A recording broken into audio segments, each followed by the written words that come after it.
let me share my screen with you all. And you guys are gonna like the experiment today too. It's really fun. I think it's fun. So here we go. Okay.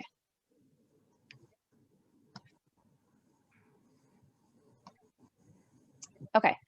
So the question I got was, how does lightning occur?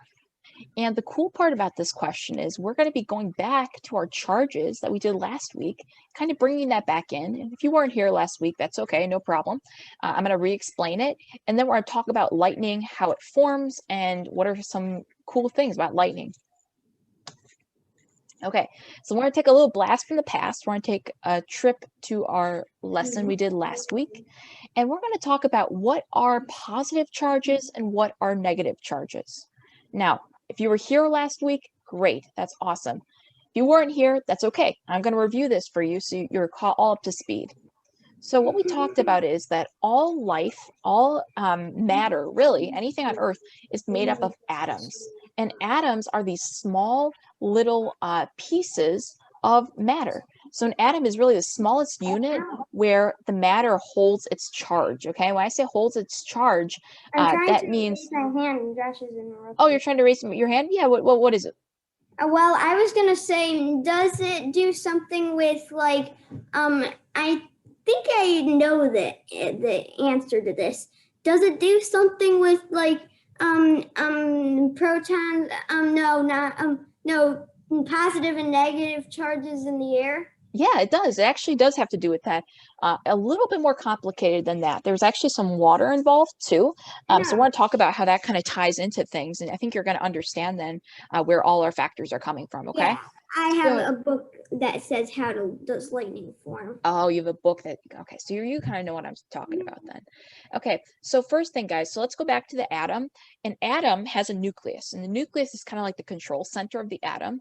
Again, the atom is the smallest unit of matter that is still like a thing, super tiny. But basically in a atom, we have protons, which are positive charged particles. We have neutrons, which are neutrally charged, nope, not positive, not negative. And then we have electrons, and electrons have a negative charge to them. They're negatively charged particles.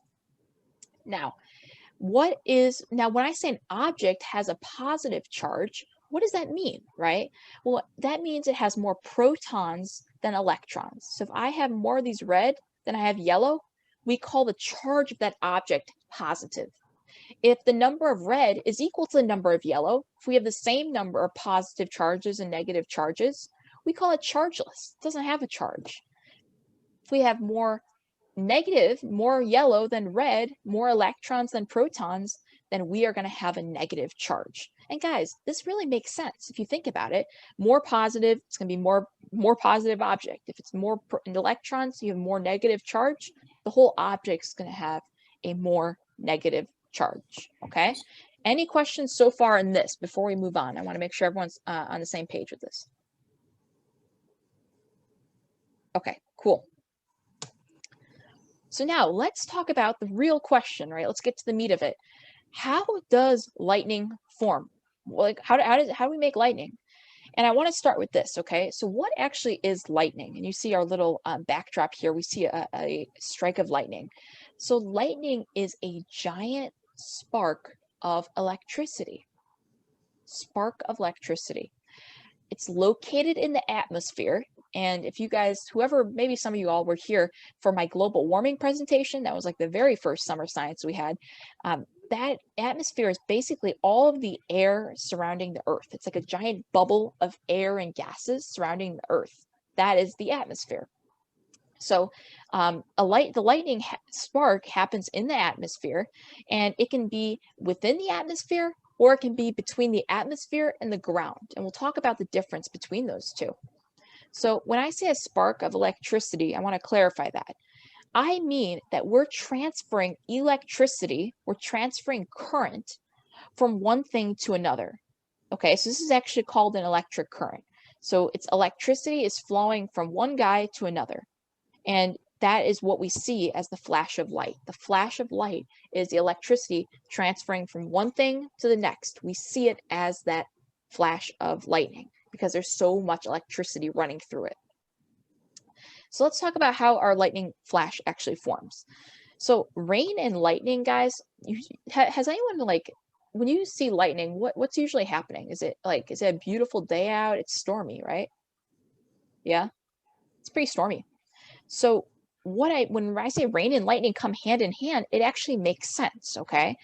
On days when the ground is really hot, so you see it's like the sun, the red sun here. This is our ground, okay? When the ground is really hot, the heat from the ground transfers to the air above the ground. Now, does anyone remember this maybe from something about hurricanes? You guys remember the hurricane lesson, how we kind of did something about this? Yes, I do. Yeah, right? That hot air rises. So here we go. We have hot ground. Hot ground, it touches the air and it says, up, now the air is hot. Now hot air rises. So the hot air comes up, snakes up here. It's this little column. Then as soon as we start getting a little bit higher, it gets colder. So as you get higher into the atmosphere, it's colder. So if you've ever been to a mountain, you know, at the top of the mountain, there's usually snow and it's usually pretty cold. That is because at the top of Earth's atmosphere, it gets a lot colder.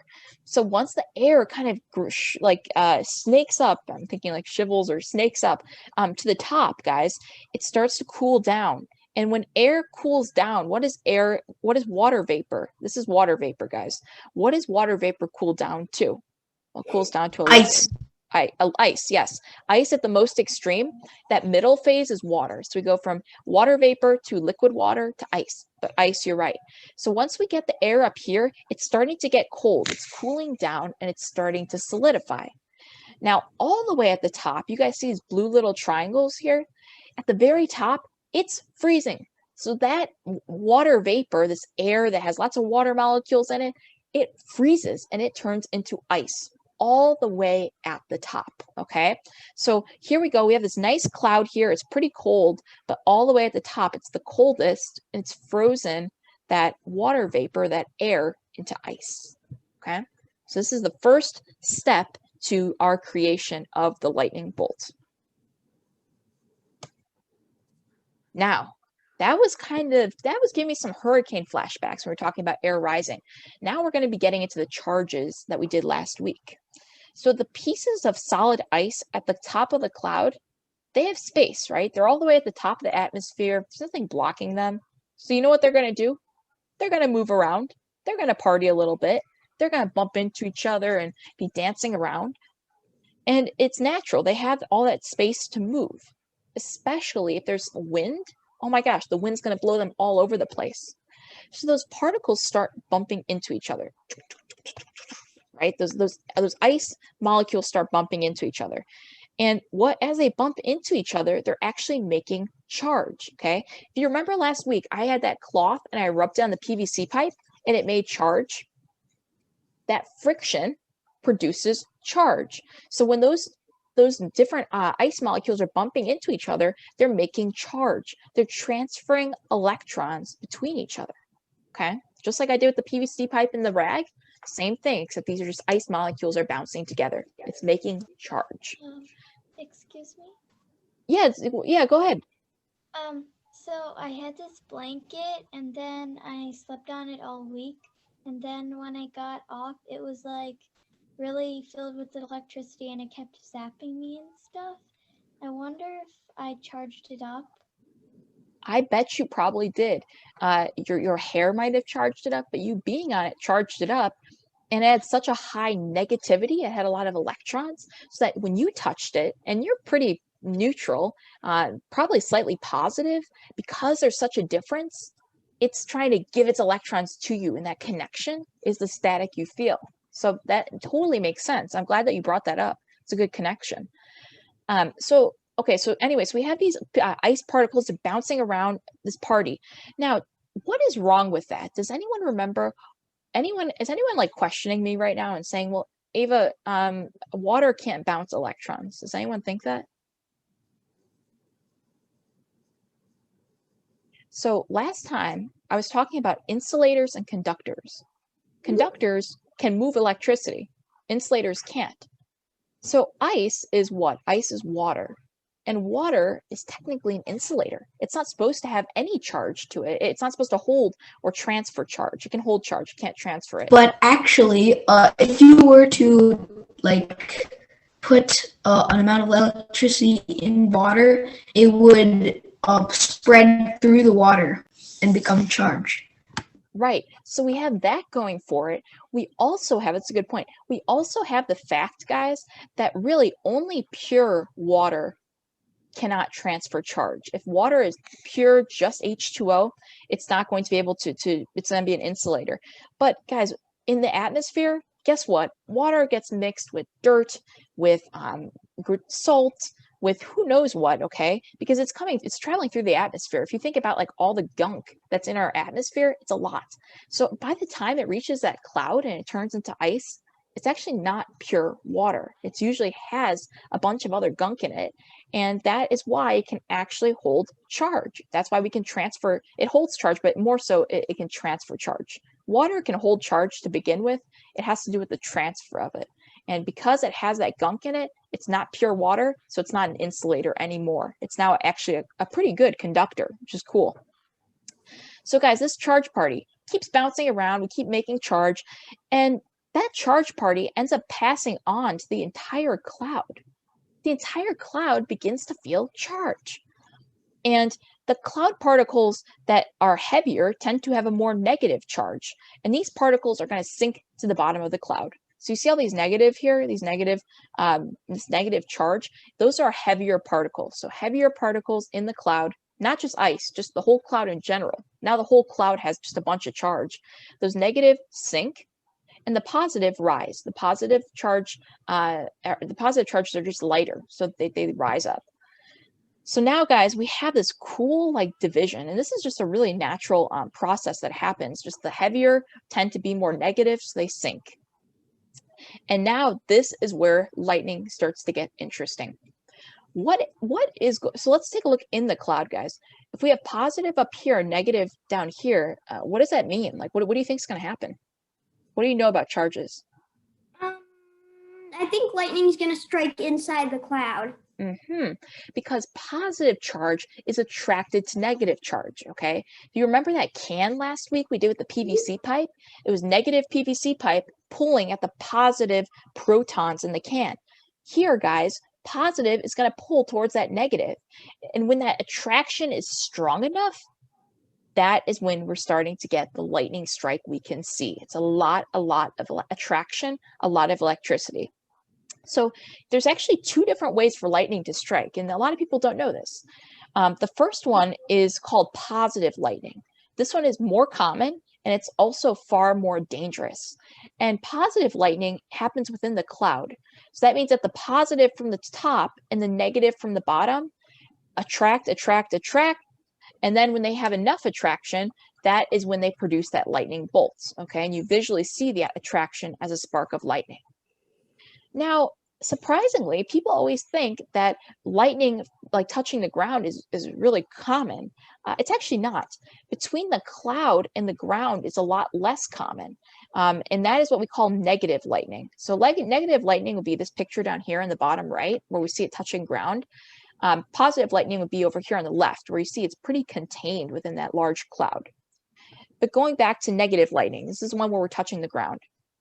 Between the cloud and the ground, it's less common, but the negative particles. Question. Yes. Does the color of lightning vary depending on how much negative and positive charge there are? So to my knowledge, it doesn't. It's one color, but it really depends on the backdrop of it. So here, the sky, it's just about the lighting in the sky that really makes a difference. But the color of electricity doesn't change. It should stay the same color and pretty consistently. But some of it, like here, it appears a lot more blue. It's because of the backdrop, from what I understand. I'll double check on that and get back to you, but I'm pretty sure it just has to do with the backdrop. And over here we have a far more kind of reddish undertones in the background. It looks like there's some kind of emissions there too that's going to be producing that more of a reddish looking bolt of lightning. Okay, so here we go now. So here we have this negative. Now what happens, guys, is that the ground doesn't have a positive charge, It's actually neutral. But when this negative, when the bottom of the cloud is negative, it's polarizing. It's pulling at the ground and pulling up the positive charge because positive loves negative.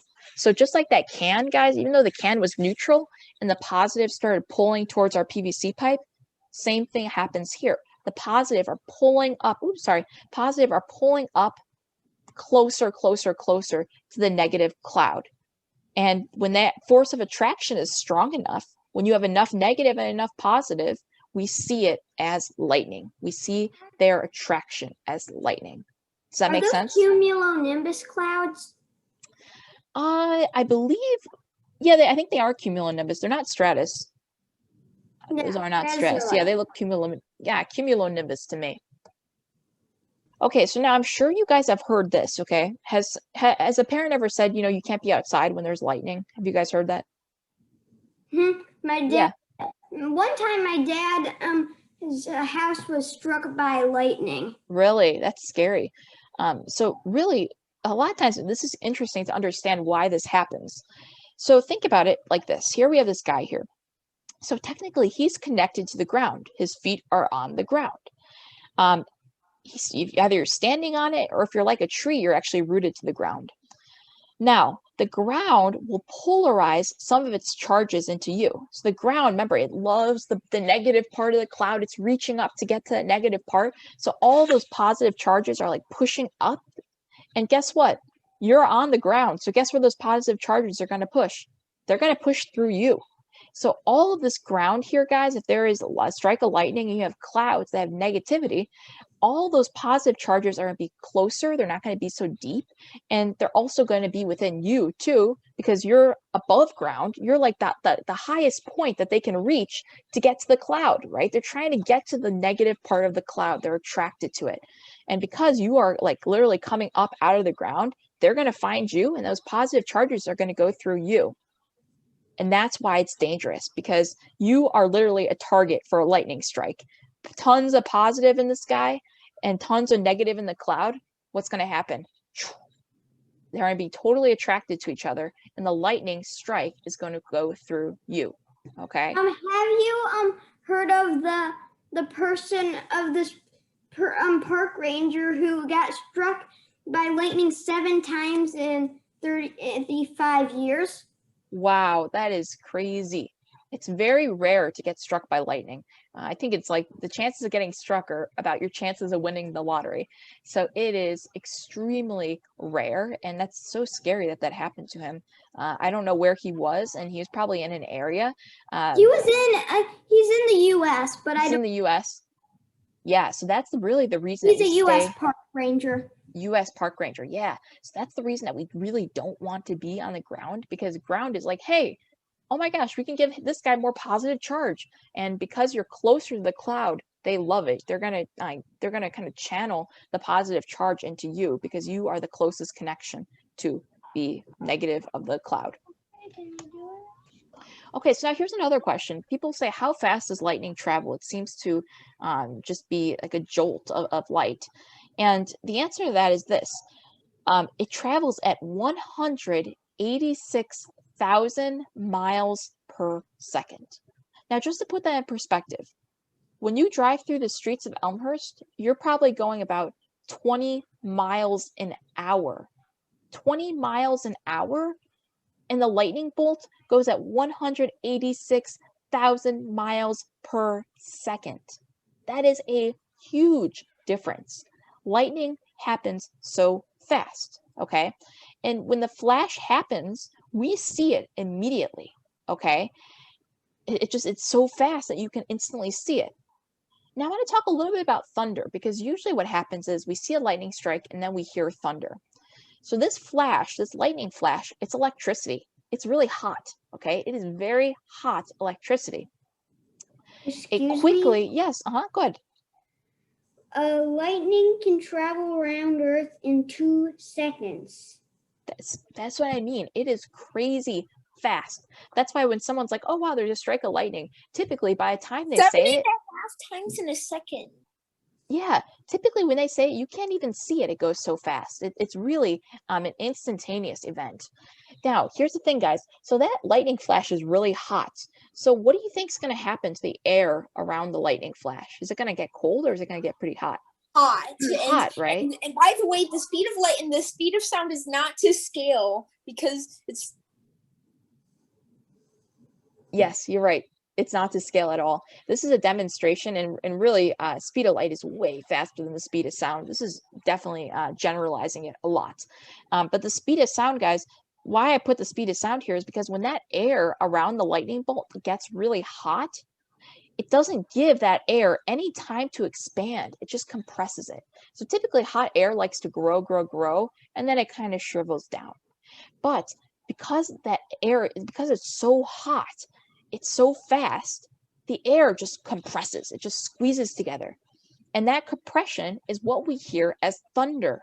Okay? So the speed of light is faster than the speed of sound. That's why you see the lightning bolt before you actually hear any thunder, because the thunder happens once that air gets heated and it quickly compresses. Okay? Kind of interesting. I don't know if you, yeah. Do you know this? You can after a lightning strike, you can count how many seconds, and 5 seconds is a mile. That is so cool. I actually didn't know that. So I should try that. That's actually very cool. So look, there's ways that you guys can all So you can tell how many miles away the lightning was. tell how many miles away. And that's actually a good tip to know too, because if you're outside, you want to know how much time do you have to get to shelter. That's important to know. Okay, guys, I always like leaving you with an idea, something to think about. So I want you to think about this question. How can we stay safe from lightning if we are outdoors? Do you have any solution ideas? Okay. There have been a couple Don't touch anything metal. Don't touch anything metal, right? Good conductor, that's bad news for you. Another thing too is there have been some ideas. I saw this article about like these pods that they're making so you can be outside. I was thinking of something. You know what it is? What? If you are swimming, get out of the water immediately. Excuse me.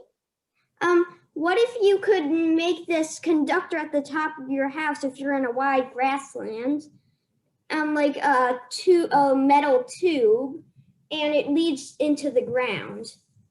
So you're saying to kind of redirect the lightning? Because lightning is lazy and it will hit the highest thing there is. And so that it will hit the tube and go inside and go out. That's an interesting idea for sure. Definitely very interesting. We probably need a couple of those because if lightning got through there, it'd find another way to get through too. So I think you'd have to like probably plan that out, but it's definitely an idea. I like where you're going with it. I have an idea. Yeah, what's your idea? We could like protect ourselves with things that aren't conductors, like rubber. We could like rubber boots or rubber gloves. Because then when the lightning comes through you, it won't conduct to the substances that are not conductors. That's a very good point that you're saying there, kind of like trying to unconduct yourself, I guess you could say, and make yourself more of an insulator than a conductor. That's a very interesting idea. Cool, guys. Yeah, what's your idea? Let me hear it. If you're swimming, you should get out, because if the water gets struck by lightning, the charge might stay in the water. That's a good idea. Again, see, you guys are really creative with this stuff. Maybe you guys should be planning some lightning activities to try to prevent it. So, okay, guys, now what I'm going to do is I'm going to go ahead and give you a little experiment here. And this one's very cool, but the room has to be very dark, and you'll see why once I do it. So first thing I'm going to ask everybody to do, if you can turn off your camera. Yeah, sure. Maybe, is it going to be something like you're going to rub your hair against a blanket and then touch your finger to it? No, it's going to be a little bit different. You're actually going to, but it's very similar to that. You'll see kind of what I have. It's pretty interesting. So first thing I'm going to ask, if everyone can just turn off their camera for me, that would be great, because I'm going to try to get the room really dark so you can see this experiment. It has to be dark for you to see it. Okay. So let me go ahead and kind of move around my room. Let me close a couple of things up here. And I have here my materials for my experiment. I have a balloon and I have a light bulb. I know. Okay. Oh, this one's gonna be funny. All right. So give me 1 second.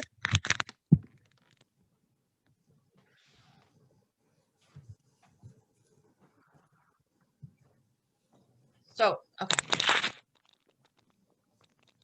Okay, so right now it's quite dark in here. I have one light on just so I can see what I'm doing and I can explain a little bit, and then I'll turn everything off so you guys can see what's actually going on. So first thing, I have this balloon here. Okay, this is just normal balloon. You can blow up a balloon, anything. Then I also have a light bulb. Okay, so just this is your typical. This is going to be light bulb. All right. Now this is I know where you're going with this. You know where I'm going with it? All right. So this is a fluorescent light bulb. Just to let everyone know. This works best with fluorescent light bulbs. That's when you can really see what's going to happen. So what I'm going to do is I'm going to go ahead and put the balloon on my head. I'm going to rub some static electricity. Now, anyone, can you guys tell me what am I trying to do? What is this doing? What is rubbing the head of my balloon doing besides looking silly? It makes it it makes the balloon charge. Charged with Or in your what? hair. Charged with what? Electricity. Static electricity. Static electricity, but anyone, is it going to be protons, neutrons, electrons? What am I charging it with? Protons. Electrons. The electrons, yeah. Good guess though with protons. You're in the right family, but this is going to be electrons. Okay, so I have this balloon. Now I'm going to turn off my desk light, so it's going to be pretty dark. Okay, let's see. I see now this is hard. It's easier to do this at night. But I'm going to go ahead now. Oh no, something's still showing light. Okay, let's turn it this way. I'll go ahead and put my light bulb to the balloon. Let's see what happens. You guys see it flicker? No. No. Nope.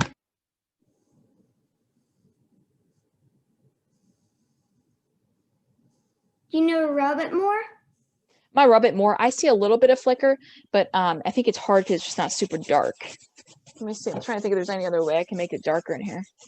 Move You into can go into like a closet, like into a closet or something. That might work. Or I'm wondering if there's something I could. Here we go. You know what? This is gonna be better. I have another idea. Sorry, guys. See, this is about life of a scientist. You always are having to try something different because it doesn't always work the first time. So let me move. I'm gonna move you over a little bit, and we're gonna try it a little bit lower. Okay. So now, let me move you all down here. Okay, this is now gonna be good, I think. And okay.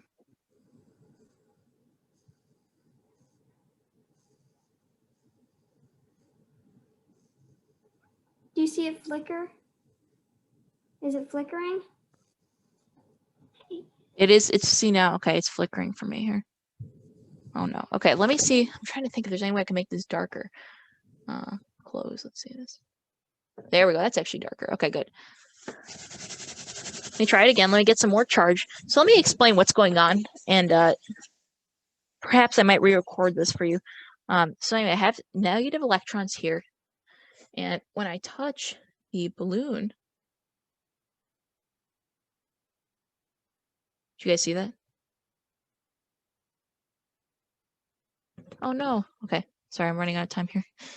Okay, let me try this again. Let me get some more static on here. So here's what's happening. Let me explain it while I'm doing it. That'll make more sense.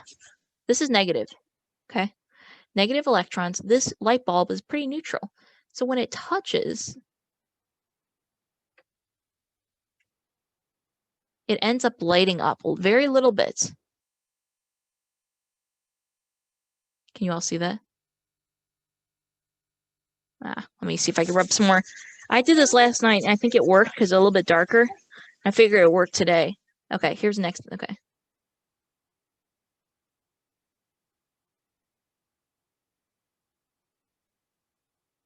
It's lighting up a little bit on my end. So in a perfect world, you guys should be able to see this, but it looks like it's not going to be a perfect world. So here's what's going on. Okay, let me explain. The negative, so the balloon, you guys can turn your cameras back on too, okay? On my end, I could tell you it did light up a little bit. And I encourage you all to try this at home if you can. If you have, see my hair is now a mess. If you have a fluorescent light bulb, if you can get that, that would be so awesome. So you can try it and you can see what I'm seeing. It just happens kind of on a small scale. But basically, my balloon is negative. This is neutral. So what happens is the negative is attracted to the positive protons in this light bulb. And the protons pull towards the negative balloon and it produces a spark of electricity that's similar to the spark that you're going to see in the sky in a smaller scale. Now that spark of electricity comes through the light bulb as light. Okay. I know that I'm sorry you guys couldn't see it so well. But I'm gonna try doing it at night, maybe re-recording it, and I'll send it to you guys so you guys can actually see what's going on. But if you try it, you'll see what I mean. You do see a very small spark. It's kind of hard to see on Zoom, but if we were in person, I think you guys would see what I'm talking about.